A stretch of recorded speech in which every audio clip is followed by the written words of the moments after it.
the solitary man, society's greatest threat. Picture this.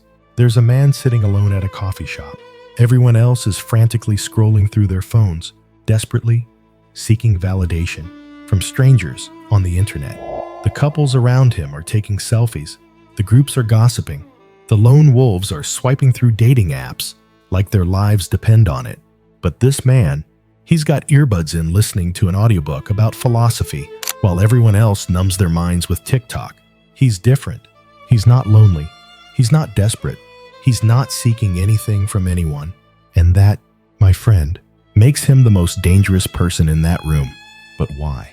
Why does a man who's comfortable in his own skin, who doesn't need constant external validation, who can sit with his thoughts without needing to escape them, why does this terrify society? Hold that thought. We're about to dive deep into something that will change how you see solitude forever. The lie society tells you about being alone. Here's the brutal truth nobody wants to admit. Our entire social structure is built on your neediness. Think about it. Every advertisement, every social media platform, every dating app, every self-help guru, they all operate on one fundamental assumption.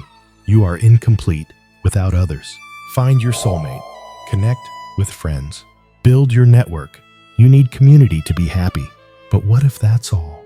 What if the man sitting alone, completely content with his own company, represents something so threatening to the social order that we've collectively agreed to label him as lonely, antisocial, or weird? Here's what I've learned. Society doesn't fear the man who can't be alone.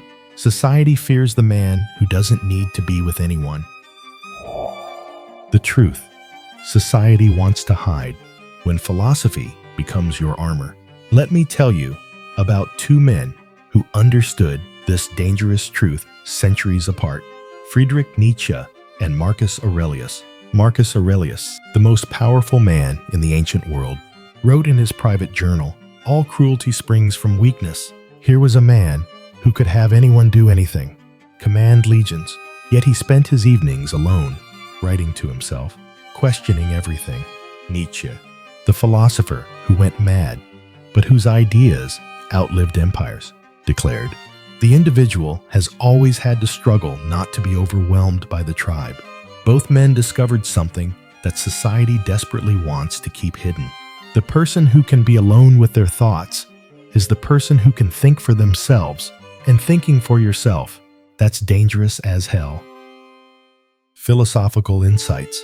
Nietzsche and Marcus Aurelius. Now, let's get real about what's actually happening inside the mind of someone who chooses solitude over social validation. First, they've broken free from the approval addiction. While everyone else is posting, liking, commenting, and seeking that dopamine hit from social media, this person has found something more powerful, self-respect that doesn't depend on external metrics. Second, they've learned to sit with discomfort. Most people can't be alone with their thoughts for 5 minutes without reaching for their phone. Why? Because silence reveals who we really are, and most people don't like what they find. But the dangerous loner, they've made friends with their demons. They've had those 300 meh conversations with themselves. They've faced their fear, their insecurities, their failures, and they've come out stronger. Third, they can't be manipulated. This is the big one. When you don't need others for validation, you can't be controlled by the threat of rejection. You can't be bought with popularity. You can't be silenced by social pressure. The dangerous loners. Psychological traits. The Marcus Aurelius method. Strength through solitude. Marcus Aurelius had a practice that would seem strange to most people today. Every evening, he would reflect on his day, write down his thoughts, and engage in what he called the discipline of desire. He would ask himself, what did I want today that I didn't need? What did I fear that was outside my control? What did I do to seek approval that compromised my values? This wasn't just journaling. This was training. He was building psychological muscle. See, Marcus understood something profound. The person who knows themselves deeply can't be fooled by the shallow games others play. When you've spent time alone with your thoughts, when you've examined your motivations, when you've faced your shadow, other people's opinions lose their power over you. Their attempts to manipulate you become transparent. Their social games become boring. You become dangerous because you become free. The Nietzsche problem. Creating your own values. Nietzsche took this idea even further. He said, the truly dangerous person is the one who creates their own values instead of inheriting them from society. Most people are walking around with a moral code they never chose. They believe what they believe because their parents believed it. Their friends believe it. Their culture believes it. They're living someone else's life. But the person who spends time alone, they start asking uncomfortable questions. Why do I believe this? Who benefits from me believing this? What would I believe if I had to start from scratch? This is where it gets dangerous. Because once you start thinking for yourself, you stop being predictable. You stop being controllable. You stop being a good little consumer who buys what they're told to buy, votes how they're told to vote, and lives how they're told to live. The paradox of dangerous solitude.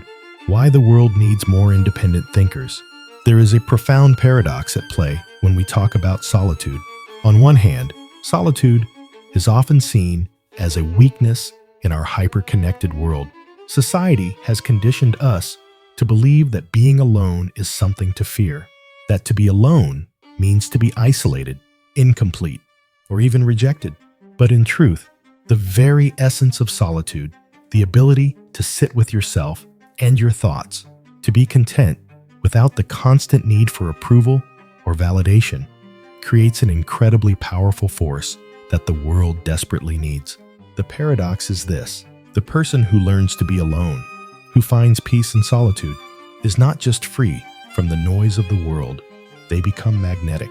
They possess a quiet strength, one that others are naturally drawn to. Yet, this isn't their primary aim. They don't seek to be admired or followed. They do not crave the attention or the approval of others. Instead, they are simply comfortable in their own skin, not defined by the opinions of others, but rather guided by their own internal compass. This self-sufficiency, this sense of inner peace, creates a kind of energy that others instinctively recognize and gravitate toward. But here's the crucial point. They don't do it to attract others. They don't build their strength, their independence, and their solitude with the purpose of winning favor or admiration. It is the act of living true to oneself without the need for social validation. That becomes the most attractive quality of all. It's not about impressing anyone.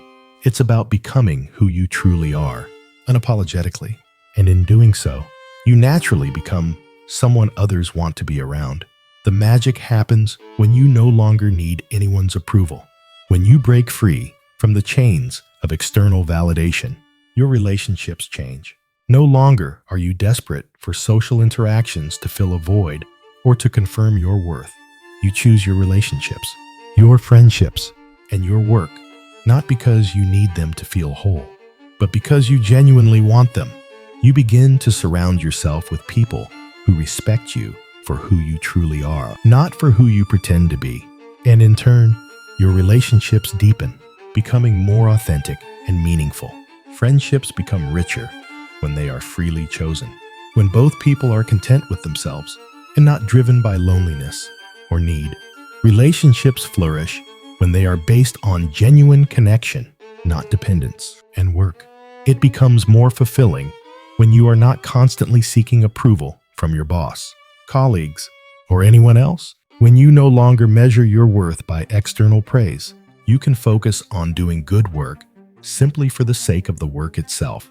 Life becomes far more meaningful when you stop seeking external validation and start focusing on what truly matters to you: your growth, your purpose, your inner peace. But here's the part that most people overlook. This type of independence is a radical act of rebellion. It challenges the status quo. It threatens the social structures that thrive on people's dependence, on their need to consume, to conform, to follow. Independent thinkers, those who have mastered the art of solitude, are dangerous because they refuse to be controlled. They think for themselves. They no longer play the game of social approval. And that's exactly why society is uncomfortable with them. They don't fit into the mold of compliant consumers, political followers, or social trendsetters. They are unpredictable, and unpredictability is a powerful thing. Yet, this path is not without its price. Being a truly independent thinker comes with its own set of challenges. There will be misunderstandings.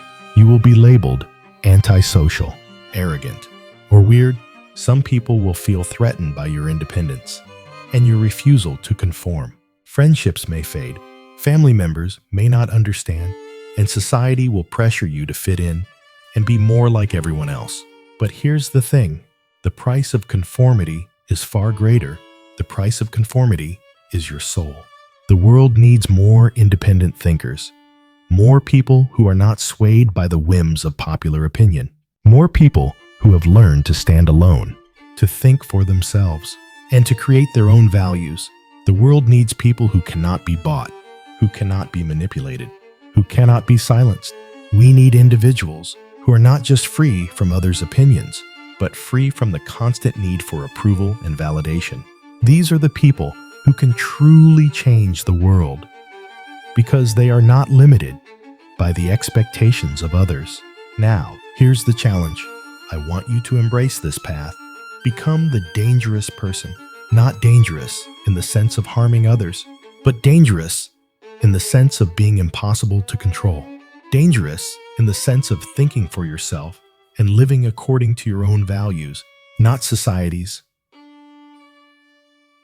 The world is crying out for people who can stand firm in their own truth, who can think critically, who are willing to stand alone when needed.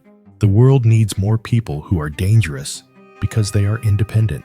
If this resonated with you, if it hit you in the chest, as it did for me when I first understood it, I have a favor to ask. Share this message with someone who needs to hear it. You know who they are. And drop a comment telling me, what's one belief you've been carrying that you never consciously chose for yourself? Where have you been seeking validation instead of developing self-respect? If you're ready to embrace your own path, to think for yourself, and to live dangerously, then subscribe to Dark Wisdom. Let's dive deeper into the unknown and uncover the truths that society fears. Stay dangerous, my friends.